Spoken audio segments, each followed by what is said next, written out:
我哋因為前年輸咗，我哋好想攞翻證明翻俾大家睇，我哋係有嘅。但係今年我哋係享受，我係享受。我好希望之後師弟都可以同我一樣，可以體驗到喺呢個球場比賽啦。有一個咁靚嘅場，有一個咁多嘅球迷去支持，我哋反而係一個好感恩嘅心，享受嘅感覺。希望可以踢俾大家睇，我哋係有能力嘅，我哋係贏到嘅。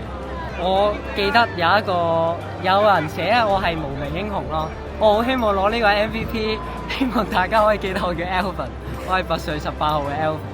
我希望大家可以都記得我呢個球員喺拔萃有貢獻過。今年呢隊係冇咩邊個突出啦，所以係即係踢 team 我哋唔靠馮 Sir 去支持啦，同埋佢部署嘅事實啦。佢哋話咩買人啊，你其實唔係，即係如果我哋即係買人，咁我哋踢嗰幾個人咯。咁其實我哋係花咗好多時間喺練校隊啦，即係例如手財有成啫，我哋係即係落咗心機去練，先至可以踢到我哋 team 嘅呢個 form 出嚟。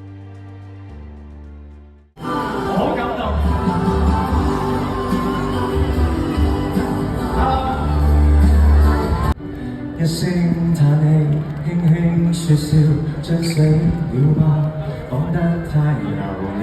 繼續尋找，繼續浮游，你在親身的解話。